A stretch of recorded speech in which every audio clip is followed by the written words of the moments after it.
Time is ticking down to the release of Samsung's next big phone, the Galaxy S25.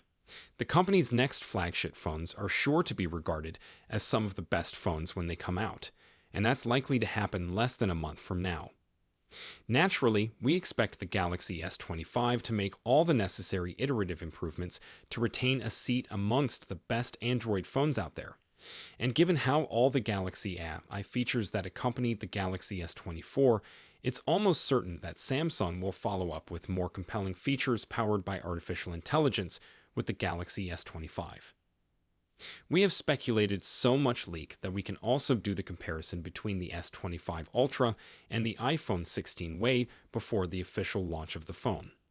So given what's emerged about Samsung's smartphone plans, here's everything we know so far about the Galaxy S25, Galaxy S25 Plus, and Galaxy S25 Ultra.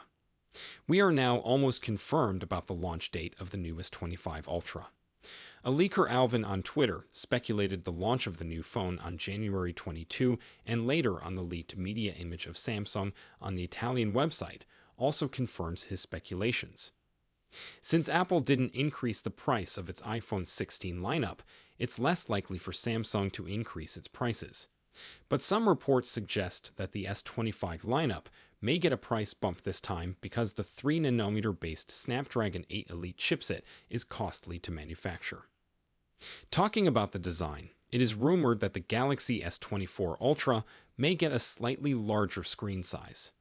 The Galaxy S25's screen will go from the Galaxy S24's 6.2 inches to a slightly larger 6.36 inches, which would effectively match the increased display size of the iPhone 16 Pro. Rumors say that the phone itself would be a little larger than its predecessor, mainly to accommodate the larger screen. The rest of the design will be more or less the same, but Samsung is adopting the flat design for its Ultra this time, which means the iconic design of the Samsung Ultra phone is gone. Lastly, both the S25 and S25 Plus should be rocking the same armor aluminum frame, while the titanium frame should still be exclusive to the S25 Ultra.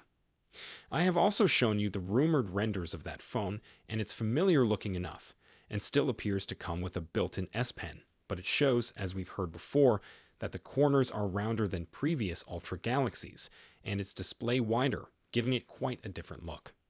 But here is a little bit of bad news, as Samsung will be using the expensive Snapdragon 8 Elite chipset this time, so there is a huge chance that this time Samsung will use a year older display technology. Which means that Samsung will use the older M13 display technology than the M14 panels being used in the new iPhone 16s and the Pixel 9 series. This rumor was confirmed by the popular display analyst Ross Young in his post on X. On the performance side, the Ultra version will sure shot come with the Snapdragon 8 Elite chipset, but the normal versions of the phone will have two different chipset options for the different markets.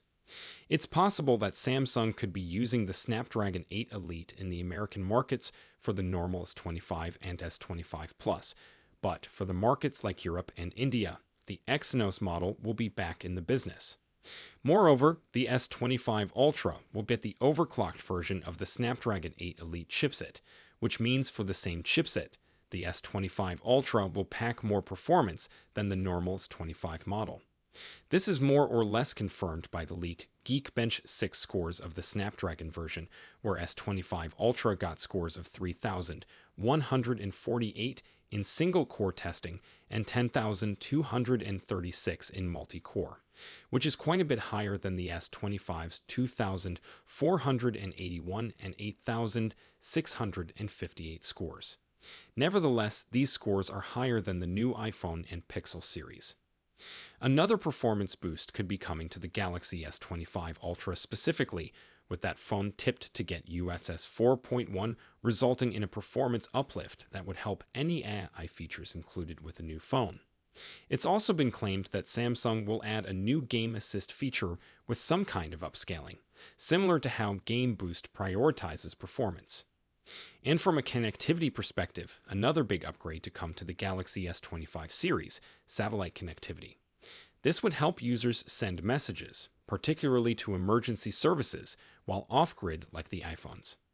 On the camera department, Samsung is still untouchable and king in the market, and Samsung aims to keep this crown to itself for a longer period. The new Ultra will be having the same quad camera setup, with the reports claiming that it will be using the new Sony sensors instead of ISO CELS sensors used previously.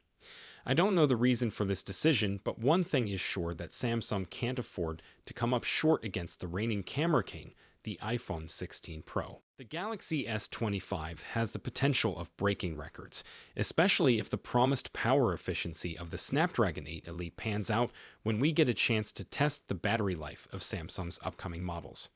All three models of the Galaxy S24 easily boast substantially better battery life than their predecessor, with the Snapdragon 8 Elite promising a 44% improvement to the CPU's power efficiency and a GPU that consumes 40% less power.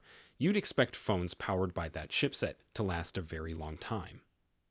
It is leaked that the S24 models will feature the same battery sizes as their predecessors, but due to the efficient chipset, it can give comparatively better battery life than the outgoing model. Meanwhile, multiple leaks indicate that Samsung will go with a 5000 mAh battery for the S25 Ultra. Sadly, we will still get the same 25-watt wireless and 45-watt wired charging speeds with the new models also. For me, it's a huge disappointment. Those of you hoping to get magnetic wireless charging on an Android phone will be happy to hear rumors that Kai 2 could come to Galaxy S25. Essentially an open version of Apple's MagSafe, Key 2 holds wireless chargers and other accessories in place with a ring of magnets. As for the S25's overall operating system, that will be One UI 7, an Android 15-based OS that Samsung, which was launched recently.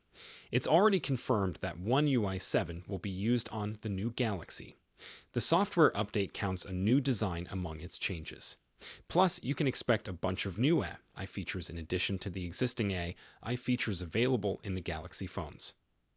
Earlier, the main competitors of Samsung were the iPhone, but now Google Pixel 9 is also eating some sales from Samsung, and Samsung is facing huge pressure to launch a perfect flagship in its lineup to compete with those giants.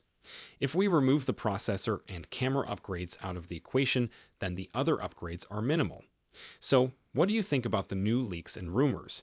Tell me in the comments section, and don't forget to like and subscribe to our channel for similar videos in the future. Bye for now.